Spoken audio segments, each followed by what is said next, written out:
Martina Zimmermann nació en 1956 en Mönchengladbach, Renania del Norte-Westfalia, Alemania Occidental. Sus padres abusaban sexualmente de ella desde que era una bebé. Cuando se separaron, su padrastro la violó.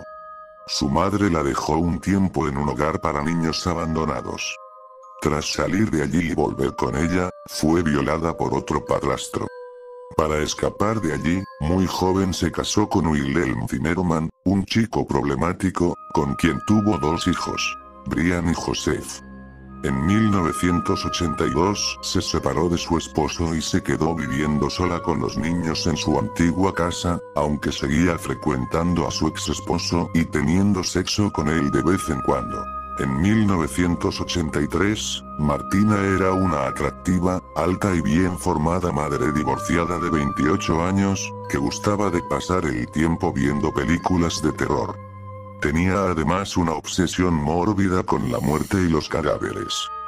Gustaba además de devorar cualquier clase de carne. Dentro del congelador guardaba serpientes, arañas tropicales y ratas parcialmente comidas. Tenía algunos hámsters en una jaula, que a veces usaba como alimento para otros animales o que ella misma devoraba. Aparte de sus excesos culinarios, se mantenía entretenida con una extensa biblioteca de brujería y magia negra, así como una gran variedad de películas pornográficas con elementos de sadomasoquismo y sexo duro. A pesar de sus pasatiempos extraños, sus dos hijos siempre estaban limpios y bien alimentados. Los niños se habían acostumbrado a las extrañas aficiones de su madre. Aparte de los perturbadores elementos esparcidos por el lugar, el apartamento estaba limpio y bien cuidado. Ese lado oscuro, unido a su atractivo físico, siempre le proporcionaban las posibilidades de tener sexo con extraños, algo que le excitaba mucho. El dinero escaseaba, así que decidió rentar una habitación de su casa. Un hombre de 40 años, de 1,60 m de estatura y cabello largo, se presentó un día. Su nombre era Hans Josef Wirtz, era peluquero y de inmediato, una fuerte atracción se dio entre ellos. Pronto se hicieron amantes. A Hans le excitaba la faceta siniestra de su hermosa casera, así que se entregaron a placeres extraños. Con los días, desarrollaron un ritual privado. Hans no experimentaba satisfacción sexual al sostener una relación de manera habitual, pero podía excitarse si se cumplían ciertos requisitos. Para él era necesario yacer desnudo en la bañera, mientras Martina, también desnuda, pero llevando puesta una bata abierta, sostenía su cabeza bajo el agua, al mismo tiempo que le ofrecía una manzana verde. Los juegos fueron subiendo de tono y la relación entre ellos se hizo más tortuosa. Hablaban constantemente de la muerte, hasta que decidieron efectuar un juego final. Hans decidió morir en manos de su amante. Deseaba hacerlo de la forma más placentera posible, es decir, mientras estuviera en la bañera teniendo sexo con Martina. El 29 de abril de 1983, los amantes llevaron a cabo el ritual de la manzana. Además, Martina ató un cordón eléctrico alrededor de su cuello. Tuvieron sexo de forma muy intensa y ambos alcanzaron el orgasmo. Al final, Martina le dio a Hans la manzana verde, empujó su cabeza bajo el agua y tiró del cable. Él murió feliz. Tras el homicidio, Martina pidió la ayuda de su ex esposo Wilhelm para poder comprar un equipo eléctrico y poder destazar a Hans, poniendo sus trozos en el congelador para deshacerse de ellos más adelante. Wilhelm le respondió que por supuesto, y ambos fueron a adquirir las cosas necesarias para la macabra tarea. Consiguieron una sierra y un cuchillo eléctricos en muy buen precio.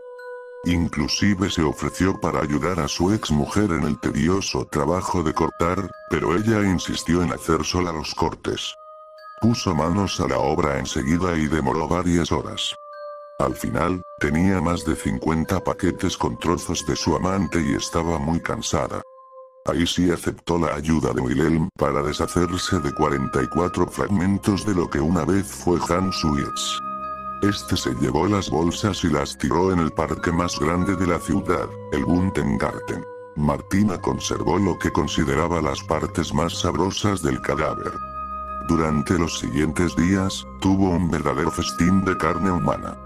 Inclusive consiguió un par de botellas de vino para acompañar sus guisos. Hirvió buena parte de la carne y la sazonó de maneras muy variadas. También había asado la cabeza de Hans en el horno, creyendo que encogería, como las cabezas de indios jíbaros que había visto en los museos. No fue así. Cuando asó la cabeza esta quedó irreconocible, por lo que la desolló y la guardó en el congelador. Según declararía tiempo después, por las noches la sacaba, la metía en mi cama, le besaba y le hablaba.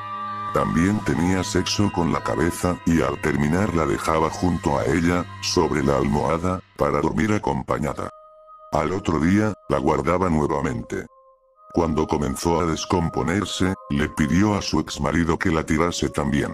El 27 de febrero de 1984, Karl Mandel, uno de los jardineros de la ciudad asignado al Buntengarten, se ocupaba especialmente de sus flores favoritas, los rododendros. Se quejaba a medida que iba recogiendo basura entre ellos. No importaba que fuera pleno invierno y el parque principal de la ciudad estuviera seco.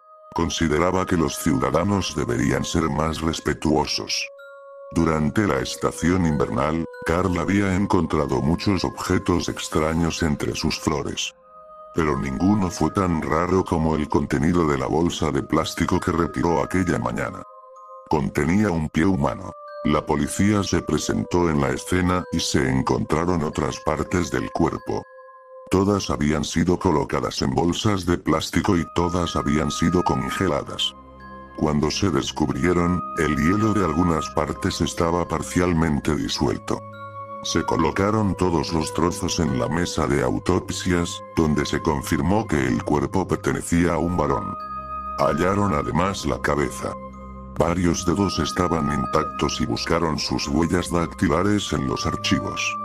Encontraron que la víctima había cometido un fraude financiero menor. Lo identificaron como Hans Josef Wirtz. Las leyes de Alemania Occidental requerían que sus ciudadanos se registrasen en su lugar de residencia. Los detectives checaron la oficina de registro para obtener la última dirección de Hans. Les informaron que era en el hogar de los Zimmermann. Los detectives acudieron allí. Martina les dijo que había conocido ligeramente a Hans Wirtz. Según su declaración, le había alquilado una habitación en su departamento, pero el hombre se había ido hacía más de un año. Entrevistada en la puerta de su casa, les deseó suerte a los investigadores en su búsqueda.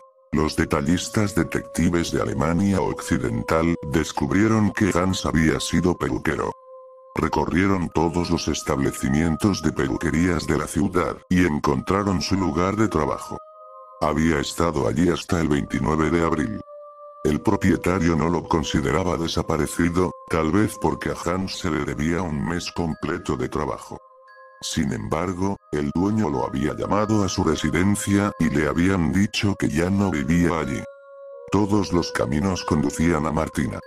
Interrogaron al marido de Martina, sin esperar que tuviese conocimiento del crimen. Pero, asombrosamente, este les contó todo. Los detectives regresaron y esta vez, insistieron en entrar al departamento. Una vez que Martina supo que su exmarido había hablado, ella les contó la truculenta historia.